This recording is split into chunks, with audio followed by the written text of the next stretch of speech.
Hello, Mr. Sheram. The reason I say make you share am. Like a Hellcat.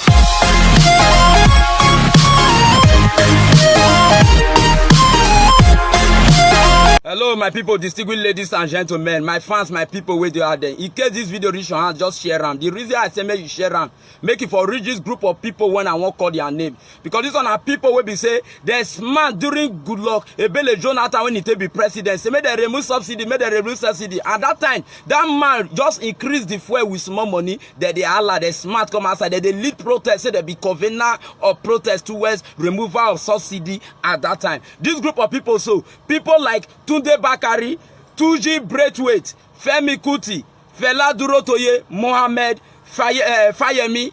Then they can go carry Raskimolo. Sorry, say may you so rest in peace. Wake up, play music for them. Say bad government of during the tenure of Ebele Goodluck Jonathan. Now I want this group of people like Tunde Bakari, Tuji Braithwaite, Femi Kuti, Fela Durotoye and Mohammed Fayemi, make una still convene another protest again towards the fuel matter where our president Muhammadu Buhari increased to 161 naira plus. You dey hear what I tell you? So make una still lead this protest because I want to see whether I go fit, and if una fit do the protest to God anytime I want come outside for presidency for this country we go dey vote for una. I don't know the smart during Goodluck Ebele Jonathan. More gonna call smart now for Buhari tenure. More gonna call smart now for the presidency. Come make I just tell you now. Those of una wey vote Goodluck, Buhari for presidency. Make I tell you that the 8 years of that man must complete. Nothing go kill him. He must complete. As una take vote enter, una go take una eye see win. As una increase fuel, more than also na family member, cousin, all of them they go see go market. Keke people go increase their price. Our mama where they sell gari, all of na they sell gari, make una career increase. Make one basket of gari na 2.5. 2.5. Now me they tell you now. Who they sell provision, any 20 they do increase them. This country, Nigeria, e not balance again. Where this man, Idris Abukari sing at that time, Obasanjo they find out say one kill the boy. Nigeria, jaga, everything scatter. On a say na any house song abi. To the Idris Abukari, only God will bless you. Those of una will be freedom fighters where they sing music and they sing one or two today. Only God now go bless una. They say the government of the people by the people and for the people, but we not the same. But we go make on understand say we comedians now we be democracy.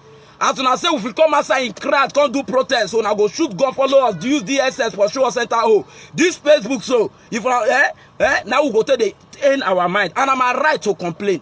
But these people, when I call their name, so I know why I call their name. People papa be say there's a big 4 person in hand when you reach person tenor. Now this present tenor of Buhari, make una still go fall in hand though. It never end. If on our feet, now be so na try. If Buhari not carry DSS, police, army, air force, navy, all the group of everything, then go add militant general, go add Boko Haram, herdsmen, kidnappers for area, with small area thief, take on find you for your pit. Rake now, you where they from, political leader, I be your guy, be do this. Rake now, go tell Buhari why he carry fuel, go matter, go 161 naira plus. If Buhari not carry gun, shoot your left hand group for corner. They rake, how he be now? How he be? Many of them go they talk, me I know they run.